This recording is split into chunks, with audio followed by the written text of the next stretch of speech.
Hi, and welcome to the first in a series of EVE Online PvP video commentaries that I will be uploading. The format of these videos will be, firstly, I will give a brief overview of the ship I'm using. I'll go into a bit of background about how I got that specific engagement, and then we'll go into details about the fight. So this first clip here, I am solo, no gang links, no boosters, no implants. This was taken in a nullsec system, I believe it's POA, and I'd been playing with this gang for a while, and I think they're just a sort of pirate gang. I'm using the Talwar, which is a Tech 1 Minmatar destroyer, one of the new destroyers. It's one of my favourite ships at the moment. It's very cheap, about 15 mil fit out. It is extremely fast. It's great against most Tech 1 ships up to cruisers, and can also go up against Tech 2 frigates very easily. You'll just see here how quick it is and how much it does as a volley damage. Now my skills aren't anywhere near perfect, so this can be improved upon greatly. However, it should give you a good idea as to the capabilities of this ship. It has a bonus to light missile range and also to micro warp drive signature penalty, so it's still got a very small signature even when you're micro warping around, which makes it extremely difficult for anything cruiser size or above to actually track you, which is amazing. So without further ado, I'll start the clip and we'll take it from there.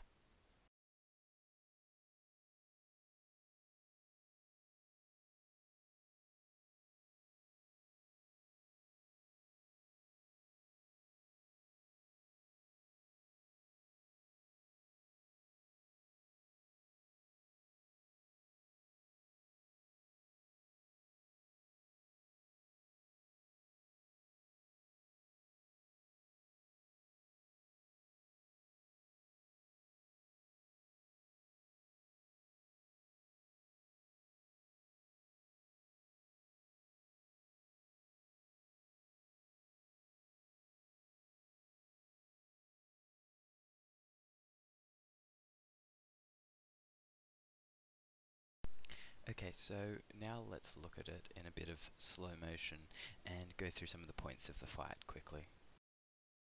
So as we start the clip here, you'll see that a wolf has just warped in to an Arazu that was actually cloaked about 15 kilometers off me. Now I'm actually quite lucky here because I knew there was an Arazu around, but it turns out there's actually two Arazus with this enemy gang. So I didn't actually realize this one was quite so close. However, because the Talwar is so quick, we are actually able to move out of the Arazu's scram range very quickly. So that does help quite a bit there. So the wolf warps in on top of us, and then we proceed to primary the wolf because it's the one thing that can keep up with me or outrun me. So once I'm out of the Arazu's range, it doesn't really matter. It's mainly the wolf and taking that down as soon as possible. Now you can see here just how much damage the Talwar does to this wolf. Each volley takes it usually at least halfway through shield armor, and once it's in low armor, it's just one volley to finish it off.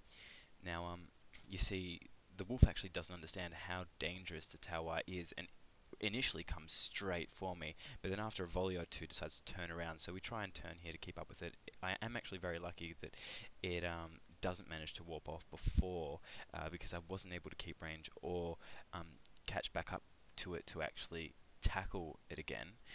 So that was bad on my behalf, but that was just a lucky kill there. So now I'm thinking, great, wolf's down, I can play with these guys as much as I want, nothing really on field that can do much to me. So I start going for the Rupture, and as you can see, just, pinging away at the Rupture's shield there, and eventually it's either going to have to leave the field, or one of the Arazus is going to have to try and burn after me, which is a much juicier and softer target. Unfortunately, a tornado decides to join the frock, which means that unless I want to get in nice and close, but because the Arazu is there I can't, I will actually have to leave the field because its damage will just absolutely destroy me. Now you see that I'm a bit slow here, deciding where to warp to. I've got a few safe, so I wasn't sure whether I should go to those and hang around or just get off the field, and eventually I decided just to get off the field as quickly as possible. So I turn off my micro warp to try and reduce my mass there so I can align as quickly as possible and get out.